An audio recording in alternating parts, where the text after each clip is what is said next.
Stacy. Hi, my name's Tony Babalako. I've got a quick little introduction there, but I'm going to give you a quick little backgrounder on myself before we get started today. My name's Tony.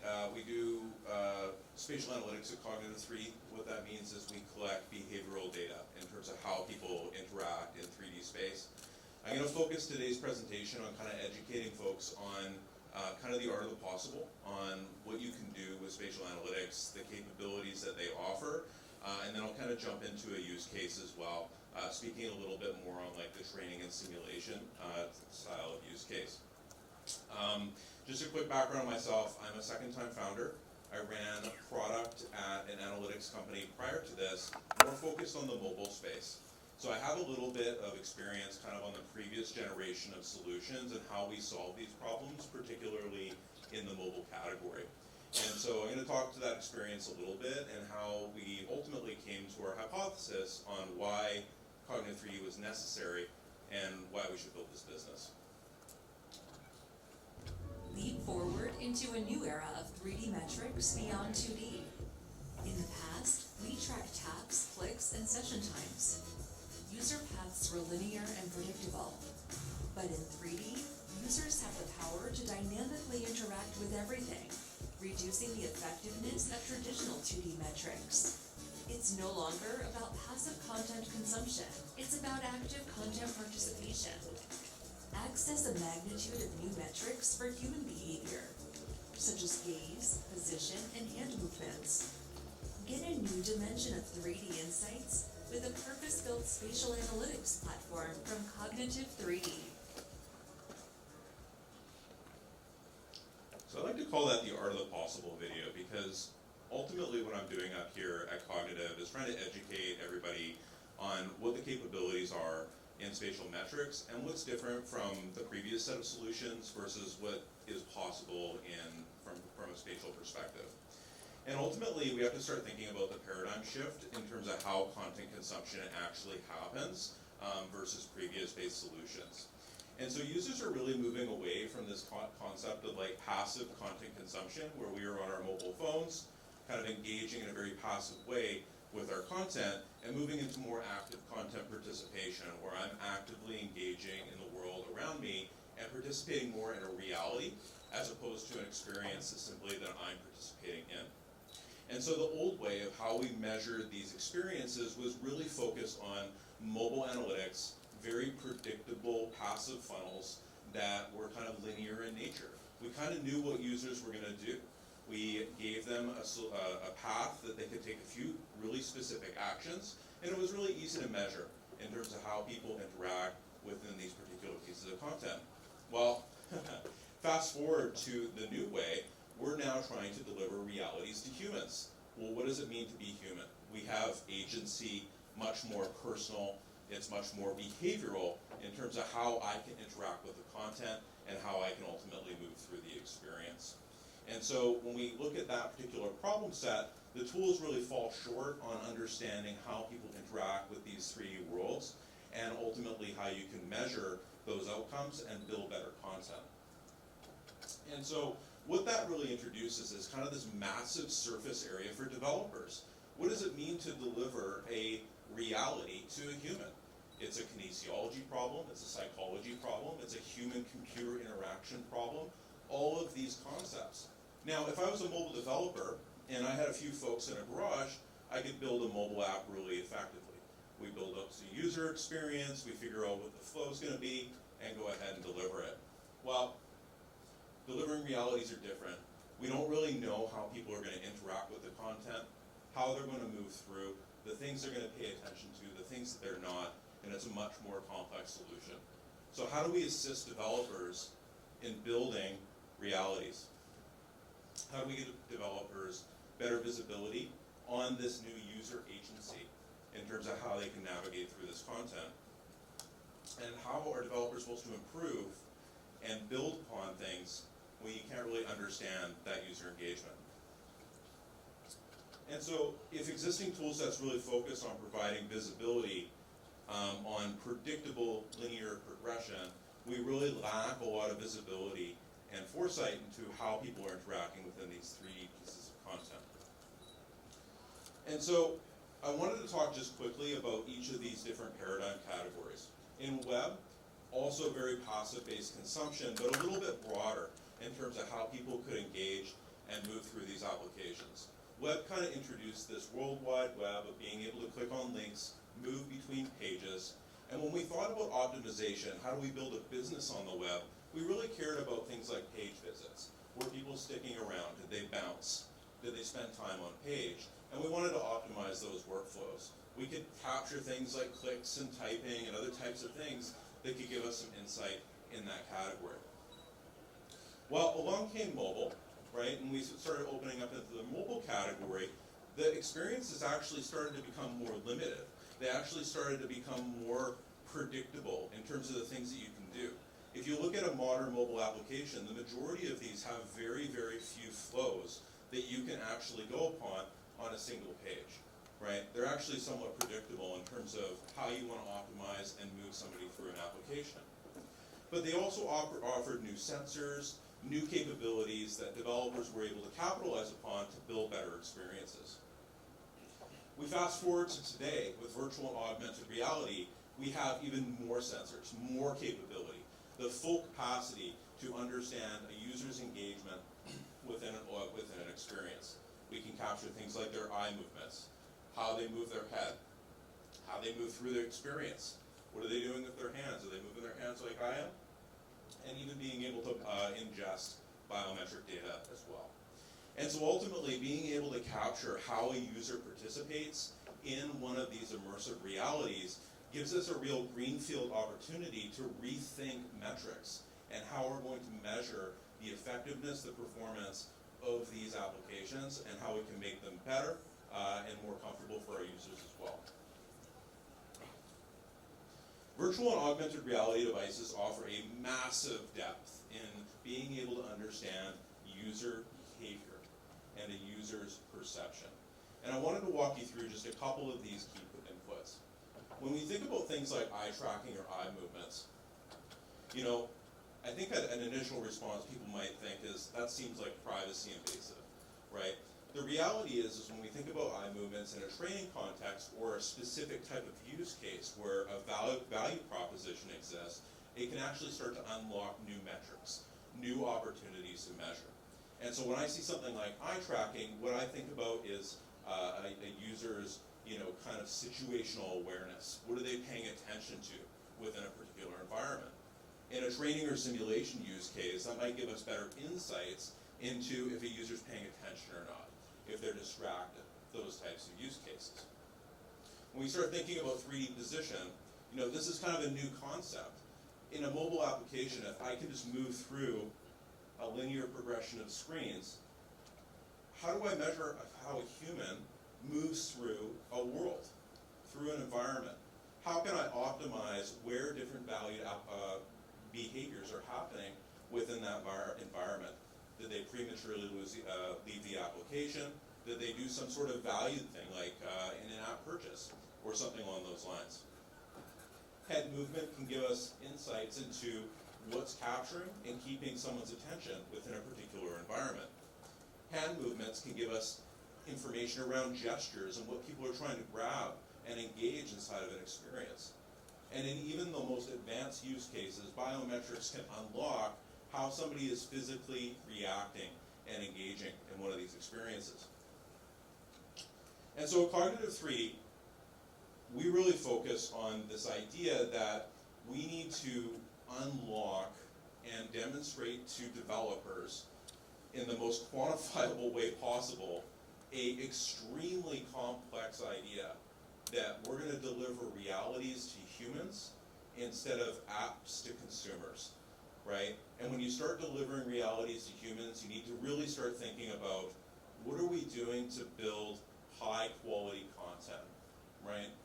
Quality content is absolutely essential for people spending time within these applications.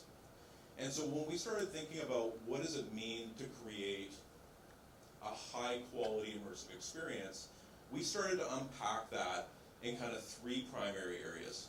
We looked at, first, comfort. How comfortable is a user inside the headset? Then we look at the quality of an overall experience. And for us, we look at presence and immersion and how people are interacting in the environment, what kind of immersion that app ultimately offers, and ultimately performance. And what we found was there was a direct correlation between a comfort score, the amount of measurable comfort within an overall experience, and the amount of session time that somebody was willing to spend inside your application. We also found that the quality of the immersion, the quality of that presence within that application was also predictive in your ability to understand if a user was going to come back or not, right? And I think that this underpins all categories of content consumption. We're not just talking about like consumer apps, but also like when you think about training and simulation, you have to deliver a comfortable application or people are not going to want to spend time in these experiences. So I think that's a really important aspect as well. And so we started to try to unpack these really complex topics. You know, I talked about at the beginning of the talk this idea that, you know, this might be a cognitive psychology problem. This might be a kinesiology problem. These are studied areas that people spend their entire academic career investing their time in understanding how people interact in each of these categories. How can we expect developers to be able to unpack these concepts quickly? So we make it our business to unpack these concepts for developers and try to give some insights on the things that developers could do to improve in each of these different categories. In performance, for example, we provide some insights on if you're going to meet those requirements that Meta puts out in terms of the performance of an application. On comfort, we start to kind of unpack this concept of what are the key elements that create a comfortable experience, and what can I do as a developer to actually improve that experience. And ultimately, in unpacking all of these metrics, we had to create a new way to understand what people were doing inside headset. We talked a little bit about my early journey in kind of starting this particular business. I started Cognitive 3D back in 2016, and prior to that I was working on this mobile analytics startup. And I really kind of made a big mistake in 2015 to 2016. I made this assumption that the tracking technology that we have today in the mobile category would directly correlate to what was going on in the immersive category. But we started to talk to customers, and more specifically developers, and we quickly realized that developers were blind. They had no idea what was going on in the headset. You know, if they sat in a room and watched someone, they would have a good idea of what happened within that experience. But beyond that, it was darkness. And so the question was, how do we deliver developers from darkness, right? Like, how do we create that overall capability? And so we ended up creating, we did a hackathon actually, it was pretty fun. We ended up doing a hackathon on a concept we had called Scene Explorer. And the idea with Scene Explorer was, how do we become a fly on the wall for a user in a session? How do we actually be able to kind of get some visibility for a developer and give them information on what's going on inside the headset? And we ended up creating a tool called Scene Explorer. It's called an after-action review, which is a really kind of traditional capability in the defense and aerospace industry. And the concept behind the tool is it gives you a one-to-one replay of exactly what the user did, how they behaved, and what they did inside the experience. It answers really specific questions, both on an individual basis, but we have sister tools to it that can answer aggregate questions as well. It gives us good insights on, are they getting stuck? Are users engaged? What are they looking at? What are they paying attention to? It also gave us an opportunity for us to demonstrate to our customers that this is the level of detail that you need to be able to measure and understand how people are interacting within these environments. We then started building a tool called Scene Viewer. So Scene Explorer is really helpful in being able to understand an individual or maybe a group of users and how they're performing within a particular environment. Scene Viewer is all about aggregate metrics and being able to take a large amount of data from a cohort of users or a subset of users and be able to ask specific questions about what those users did and how they behaved. Being able to take aggregate gaze data, for example, and see where do people spend time looking in this space. Looking at positional data, where did they go? Where did they spend time?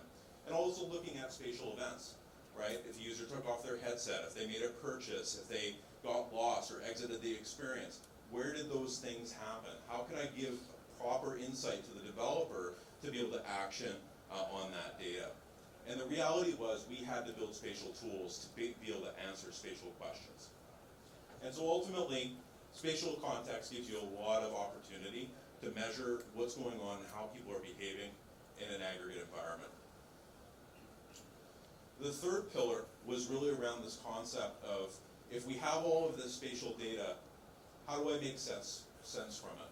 How do I actually figure out how people are behaving, both on an individual and aggregate basis? Because I know I can't go watch recordings. I can't go watch every single one of these users one by one.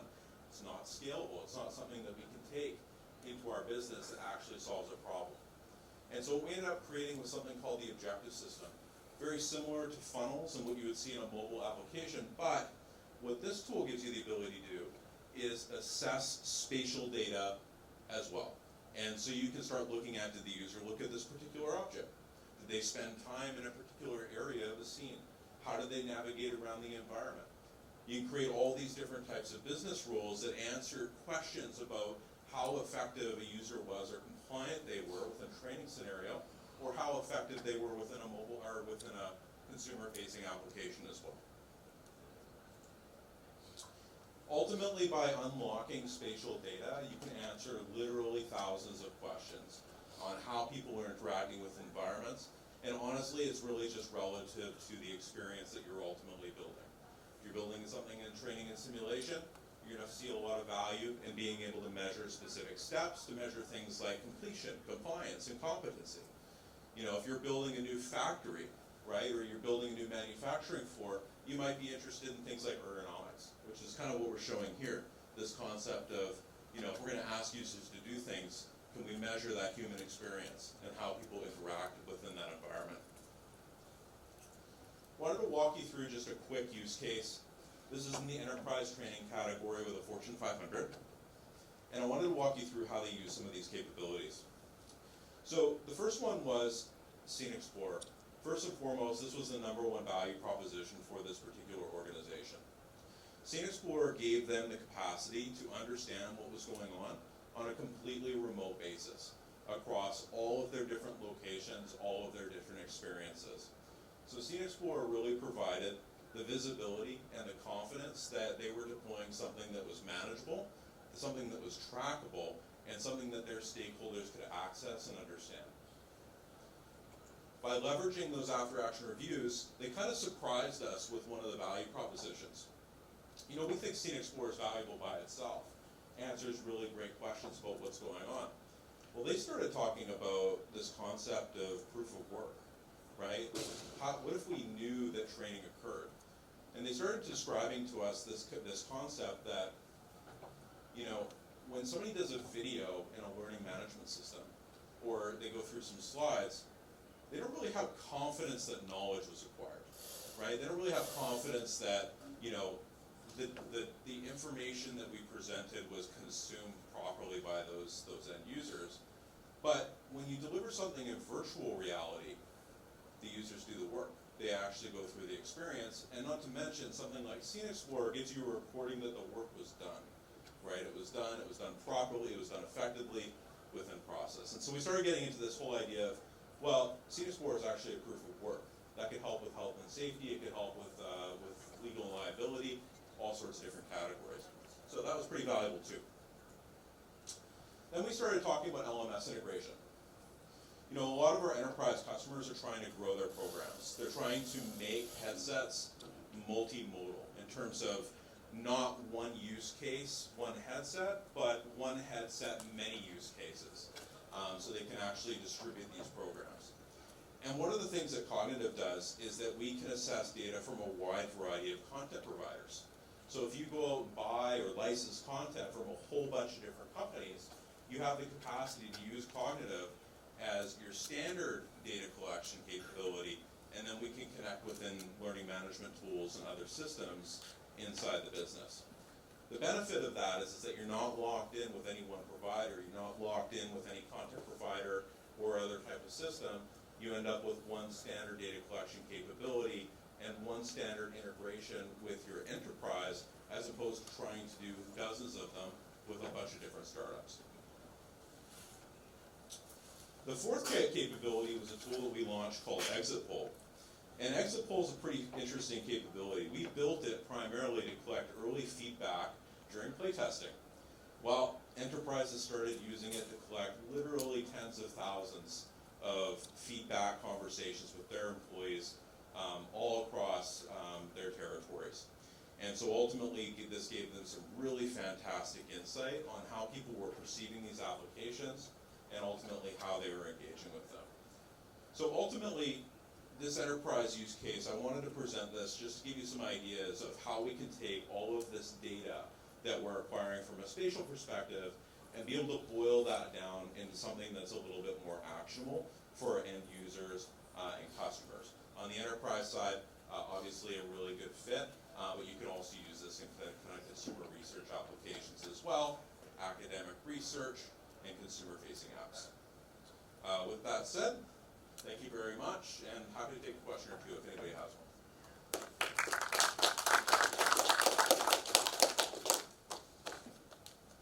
Yeah. Yeah, there's an extra mic here.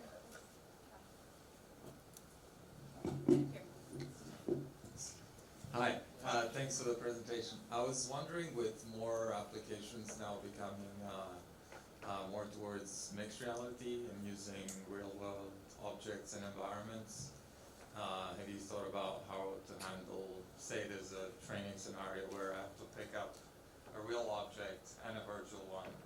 I imagine the tracking would be a lot more difficult to do when you're talking about real-world environments and scenarios. Yeah, for sure. I would say that it was bad, now it's getting better. I think that the challenge is that we have to balance this the general privacy for the public. And we don't want to just be absorbing what's going on in the lenses of people in their living rooms, their bedrooms, or whatever. And so we need to be really careful about, if we're going to do mixed reality-based solutions, that it's kind of balanced against the privacy implications of solving that problem. Ultimately, what we've been doing recently is actually working with the Meta Presence platform. And with the capabilities there, it gives us the opportunity to ingest some of the spatial context without necessarily invading someone's privacy. So there's a couch here, there's an obstacle located over here, and being able to provide that context to the developer actually is really helpful in being able to understand kind of the conditions of where an experience may have occurred without necessarily ingesting that whole space.